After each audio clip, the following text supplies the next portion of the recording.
With David Massey, the tournament director of Montecarlo Masters, Rolex Masters 1000. What is your balance at the end of this tournament? You mentioned that you beat a new record, better than 2023. What happened in 2023? So no, yeah, we're delighted with this week. It's been an incredible week of tennis for both the fans and sites. So we have got a record-breaking attendance again this year. So we're expecting over 144,000 beyond that this year. We're at capacity essentially. And then in terms of the actual week itself, we had some great tennis. Now we're waiting a final between two very competitive players. One that's won the final already here twice, going for the third title, Stefano Principato, and then Casper Ruud going for his first title here. A great player on clay. We've seen him go to the final of Roland Garros, so he's very much capable of winning here too. And you know, I hope that fans that were following the tournament from afar also had a great experience watching on TV and also with our social media.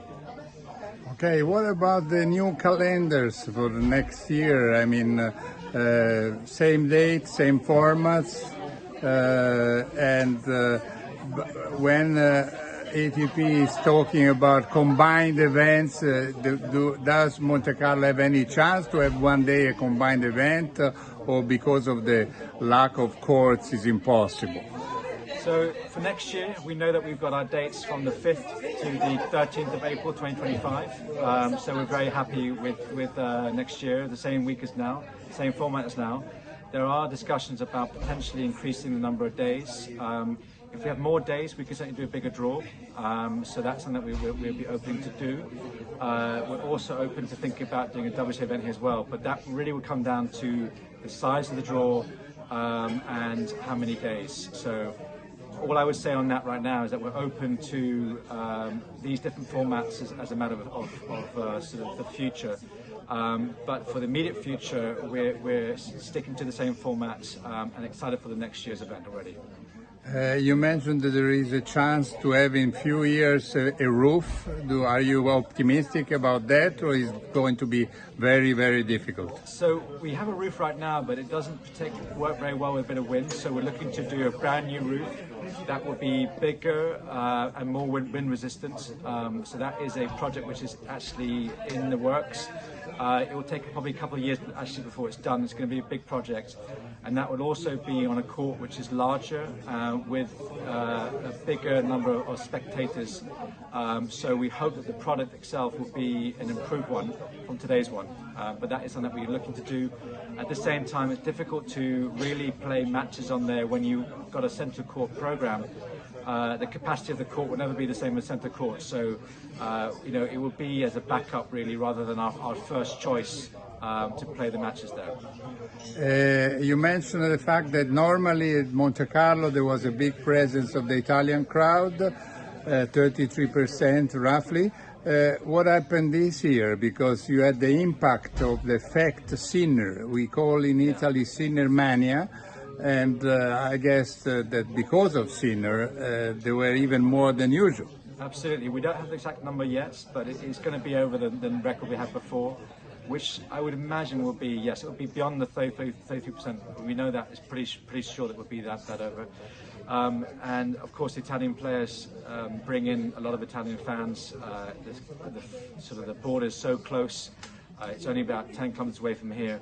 And so with such great players, not only Sinner, but also Musetti, Sonego, we've had Fognini winning here in the past. So the depth of Italian tennis right now is very exciting. There's also some younger players coming through. So I think the future of Italian tennis here on these courts is really going to be something that will be playing a big factor for us. And we're delighted that, I mean, right now, Italian tennis is so strong. Will it be next year the tournament with the electronic lines? I mean, apparently ATP is saying that they should be applied everywhere, even here. Is going to be a problem or not? No, that has already been acted, so we definitely have electronic line calling in 2025 here going forward. So that is a transition for us. We've had linesmen since the history of the tournament. So that will be something that we'll be implementing as part of an ATP tour-wide policy. You may lose the sponsorship of the linesmen. Well, we'll have to evolve the sponsorship with our linesmen, but I'm sure we will find ways of doing that. Well, look, David Massey, thanks a lot for hosting also Ubi Tennis and for giving us the chance to show the country club from inside with our videos. Of course, the rule is no bouncing balls. We appreciate that. And I think it's nice for the world. I mean, we have about 300,000 people every day on Ubi Tennis, sometimes 500 when Sinner is winning.